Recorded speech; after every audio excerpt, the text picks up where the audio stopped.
አድማጮች አሁን ቀዳሚ ወደምናረጋው ጥንቅራችን አንድ ለመንገድ ነው የምናመራው። የዛሬው አንድ ለመንገዳችን ትኩረቱን ስነ ልቦና ላይ ያደርጋል። ከመጠን በላይ በሆነ የስራ ጫና ምክንያት ሰዎች በግልጽም ሆነ በድብቅ በአእምሮ ጤና ይሰቃያሉ። በርካቶች በአስጨናቂ ተግባሮች ሲያልፉ ከአቅም በላይ የሆነ ስሜት ሊሰማቸው ይችላል። ይህ ግፊትን ለማምለጥ አስቸጋሪ ወደሆነ የጭንቀት ዑደት ሊያመራም ይችላል። ይህም በሕክምና በርናውት ወይንም በአማርኛ አቻ ትርጉሙ ደግሞ መክሰም ይባላል። በዛሬው አንድ ለመንገድ ጥንቅራችን በርናውት ምንድነው? በሰዎች የዕለት ተዕለት እንቅስቃሴ ውስጥስ ምን አይነት ጉድለቶችን ያመጣል? መፍትሄውስ ምንድነው? በማለት ከባለሙያ ጋር ቆይታ አድርገናል። ሀና ሰይፉ አዘጋጅተዋለች፣ እንደሚከተለው ይቀርባል።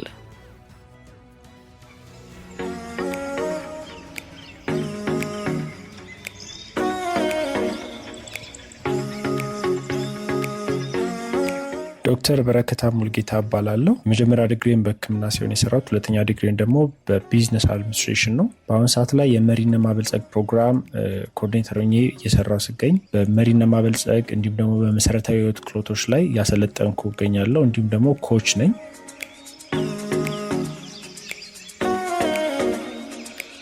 በርናውት ምንድነው ለሚለው በአማርኛ መክሰም እንለዋለን። እንግዲህ በርናውት በስራ ቦታ ላይ በተለያዩ ምክንያቶች በሚፈጠር ስትረስ፣ ጫና፣ ውጥረት የተነሳ የሚከሰት የተለያዩ ምልክቶች መገለጫ ነው። ብዙ ጊዜ በርናውት ሲያጋጥም በግለሰብ ህይወቱና ጤና ላይ እንዲሁም በአገልግሎት አቀራረብ ላይ፣ በተቋሙ ምርታማነት ብሎም በአገር ደረጃ የሚመጣ ከባድ ተጽዕኖ እንዳለው ማየት እንችላለን እና በብዙ ተቋሞች ላይ የምናየው ደካማ የሆነ አገልግሎት እና ዝቅተኛ አፈጻጸም ከዚህ ነው የመነጨው ወይ ብሎ ማጤን ሊያስፈልጉላ ይችላል። እንግዲህ በርናውት ምክንያቶቹ ብዙ፣ መገለጫዎቹ ብዙ፣ ውጤቶቹም ብዙ ናቸው። እንዲሁም ደግሞ ለመከላከልና ለመቆጣጠር የምናደርጋቸው ነገሮችም የተለያዩ ሊሆኑ ይችላሉ። በመጀመሪያ ደረጃ የበርናውት መገለጫዎቹና ምልክቶቹ ምንድን ናቸው የሚለውን ለማንሳት እንሞክር። 3 መገለጫዎች አሉት።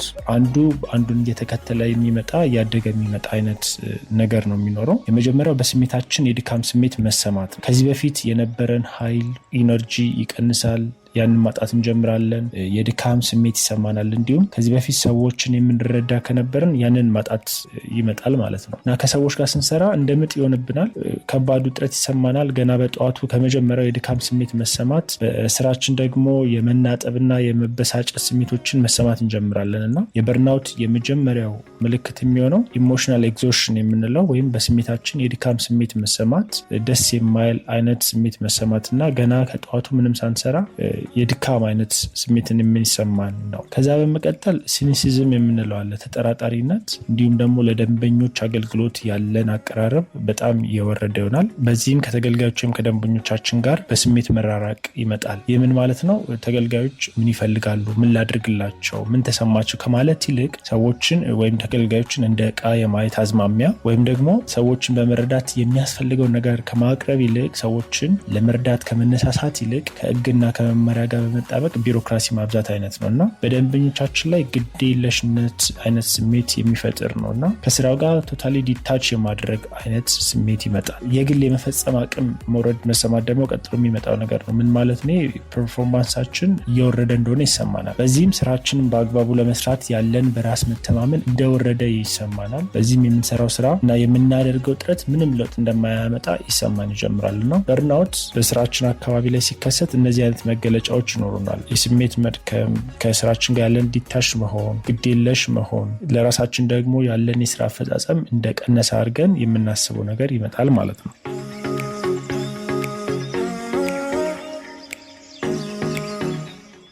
እንግዲህ እነዚህ ስሜቶችን ስናይ ምን ያህል በርናውት በብዙዎቻችን እንደሚታይ ማየት እንችላለን። ብዙ ጥናቶች እንደሚያሳዩት ከሆነ በርናውት በጣም ኮመን የሆነ ችግር እንደሆነ በዓለም አቀፍ ደረጃ ማየት እንችላለን እና የተለያዩ ጥናቶችን ብንመለከት ይህንን ነው የሚደግፉት። በተለይ ደግሞ በጣም ብዙ ጫናና ውጥረት ያለባቸው እንደ ሕክምና ያሉ ዘርፎች ውጤቱ በጣም የሚታይባቸውና የሚብስባቸው ቦታዎች ናቸው እና ምንም እንኳን ከተቋም ከሙያ የተለያየ አይነት አዝማሚያ ያለው አሰረጫጨት ቢኖረውም እስከ እስካሁን ባሉ በተደረጉ ጥናቶች ከግማሽ በላይ የሚሆኑ ሰራተኞች በእንደዚህ አይነት ነገር ውስጥ እንዳሉ ማየት እንችላለን እና ወይም ከ50% በላይ የሚሆኑ ሰራተኞች በዚህ ውስጥ አሉ ብንል ማጋነን አይሆንም። ከምናስበው በላይ በዓለም አቀፍም በሀገር አቀፍም ደረጃ ይህ ነገር በጣም ኮመን ነው። በብዙ ውጥረትና ጫና ያሉ ሰዎች ያለባቸውን ውጥረትና ጫና ለመከላከልም ሆነ ለመቆጣጠር የተለያዩ እርምጃዎችን መውሰድ አስፈላጊ ይሆናል እና እነዚህ ነገሮች በጣም ማየት ያስፈልጋል። ምክንያቱም ቅድም እንዳልነው ሰራተኞች ጤናን ጭምር ይነካል፣ የተቋምን አፈጻጸም በጣም ይጎዳል፣ በሀገር አቀፍ ደረጃ የምናስባቸው ነገሮች እንዳናሳካ ያደርገናል እና ብዙ አገልግሎት አሰጣጥ ላይ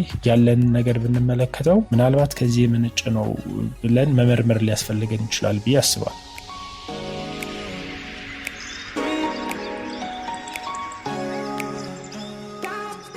ስለዚህ መከላከያዎችና መቆጣጠሪያዎችን በተመለከተ በሁለት አቅጣጫ ልናየው እንችላለን። አንደኛ ሰራተኞች ራሳቸው የሚያደርጉት ነው። ሁለተኛ ደግሞ ተቋም እንደ ተቋም መውሰድ የሚገባቸው እርምጃዎች አሉ። ይህንን የመከላከልና የመቆጣጠር እርምጃዎች መውሰድ የሚቻልበት መንገድ ላይ ተቋማቶች መስራት የሚጠበቅባቸው የመፍትሄ አካላት መሆን የሚጠበቅባቸው ጉዳይ ይኖራል። ይህንን ለማድረግ 5 ዋና ዋና እርምጃዎችን መመልከት እንችላለን። የመጀመሪያው በተቻለ መጠን በርናውት በጫና በውጥረት በስትሬስ የሚመጣ እንደመሆኑ መጠን በተቻለ መጠን ጫና ውጥረትን እና ስትሬስን ማስወገድ መቻል አንደኛው መከላከያ መንገድ። ውጥረት ወይም ጫና ሊመጣ የሚችለው በተለያዩ ምክንያቶች ነው።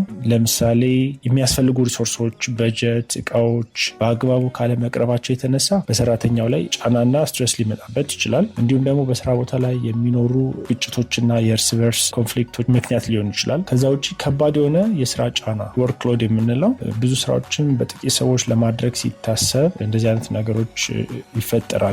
ከዛ ውጭ ስራዎች ከኛ ቁጥጥር ውጭ ሲሆኑና ነገሮችን ማድረግ የማንችልበት ደረጃ ላይ ስንደርስ እነዚህ ጫናዎች ሊፈጠሩ ይችላሉ። ስለዚህ ጫና ወይም ውጥረትን ማስወገድ የመጀመሪያው የመፍትሄ አቅጣጫ ነው ስንል ምን ማለታችን ነው? እንግዲህ እንደ ተቋም በተቻለ አቅም የሚያስፈልጉ አቅርቦቶችን ማቅረብ ብንችል፣ በሰዎች መካከል የሚደረጉ ግጭቶችን ጥሩ ኮንፍሊክት ሃንድሊንግ ያለው ስትራክቸር መገንባት ስንችል፣ ከዛ ደግሞ ወርክሎድ ሲበዛ እንግዲህ በተቻለ መጠን ትክክለኛውን ሰው ትክክለኛ ቦታ ላይ መመደብ ስንችል እንደ ተቋም እንደዚህ አይነት ጫናዎችን ማስወገድ እንችላለን። ከዛም በተረፈ ወርክ ላይፍ ባላንስ ስራና ህይወት ላይ ያለውን ሚዛናዊነት መጠበቅ የሚያስችሉ የተለያዩ እርምጃዎችን መውሰድም እንችላለን። አንዳንድ ጊዜ ሰራተኞች ፈቃድ እንዲወጡ ማበረታታት፣ እረፍት እንዲወስዱ ማበረታታት፣ የሚያደክሙ ስራዎች ሲኖሩ ከሌሎች ጋር ሼር እንዲደረግ ማድረግ፣ ወርክ ላይፍ ባላንሳቸው የሚዛባባቸው ሰዎች፣ ልጆች ያሏቸው፣ ከቤተሰብ ጋር የተለያየ ጫና ያለባቸው የተለያዩ እርምጃዎችን በመውሰድ ለምሳሌ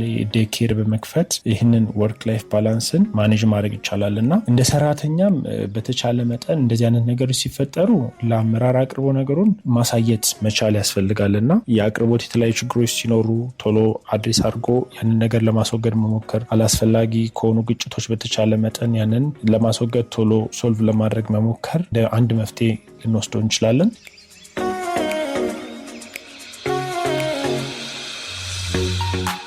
ሌላኛው ደግሞ ብዙ ጊዜ እነዚህ ጫናና ውጥረቶችን ባለንበት በኢትዮጵያ ኮንቴክስት ማስወገድ ቀላል ላይሆን ይችላል። እንዳልነው ዴኬር ማድረግ፣ ከቤት ሆኖ መስራት፣ ፍሌክሲብል ወርክ ታይም እንደ አንድ ውጥረት ማስወገጃ ልናየው እንችላለን። ግን በኢትዮጵያ ኮንቴክስት በጣም ከባድ ስለሚሆን የሚቀጥለው ማየት በጣም የተሻለ ይሆናል። የሚቀጥለው አማራጭ ራሳችንን ከጫና ከሚያመጣብን ነገር ማውጣት መቻል ነው። እንግዲህ በቋሚነት ሊሆን ይችላል ወይም ደግሞ በጊዜያዊነት ሊሆን ይችላል። በጊዜያዊነት ከዛ ቦታ ላይ ማውጣት ስንል እረፍት መውሰድ ሊሆን ይችላል። ከዛ ውጭ ግን ብዙ ጊዜ ስራ ቦታ ላይ ምግብ የመመገብ፣ ስራ ቦታ ላይ የመዋል፣ ሻይ ሰዓታችን ኤቭሪ ታይማችንም ስራ ቦታ ላይ ቁጭ ማለት ቴንደንሲዎች፣ አዝማሚያዎች አሉ።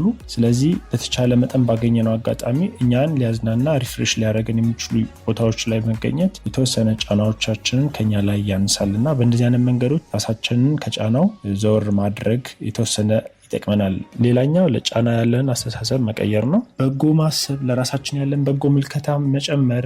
አንዳንድ ሰው ችግር ሲመጣበት ቪክቲም ማይንድሴት ወይም ደግሞ የተጠቂነት ስሜት ስለሚኖር በቃ ጉዴ ነው፣ ይሄ ሊሆንብኝ ነው፣ ይሄ ሊከሰትብኝ ነው ይላል። አንዳንድ ሰው ደግሞ ችግር ሲመጣበት እንዴትም ብዬ አሸንፌ ይህን አደርጋለሁ እችላለሁ የሚለው ነገር አለና ለጫናው የሚኖረንን ምልከታ ቁጭ ብለን ራሳችንን መቀየር መቻል ይኖርብናል። ጫናውን ስትረስ ማስወገድ በማንችልባቸው ሲቹዌሽኖች እንደዚህ አይነት ኮፒንግ ሜካኒዝም የምናልፍባቸው ነገሮችን ማሰብ በጣም አስፈላጊ ይሆናል። መቆጣጠር ወይም ደግሞ ኦልሬዲ ከተፈጠረ በኋላስ ምን ማድረግ ይኖርብናል የሚለው ውጥረቱ የሚያመጣውን ውጤት መቆጣጠር መቻል ነው። ውጥረቱ ኦልሬዲ ያመጣው ነገር አለ። ያንን ነገር ደግሞ ለመከላከል የኛ የራሳችን የአኗኗር ዘይቤያችንን አጀስት ብናደርግ ብናስተካከል ብዙ ይጠቅመናል። ጤናማ የአኗኗር ዘይቤ ስንል ደግሞ ምን ማለት ነው? ለምሳሌ ስፖርት መስራት፣ እንቅልፍ፣ አመጋገባችን በጣም ወሳኝነት ይኖራቸዋል። ከመከላከልና ከመቆጣጠር አንጻር ማህበራዊ ድጋፎች ወይም ሶሻል ሰፖርት የምንላቸው መጠየቅ ነው። ምናልባት አለቃችን ሊሆን ይችላል፣ ሱፐርቫይዘራችን ሊሆን ይችላል። ያም ባይቻል ከቤተሰባችን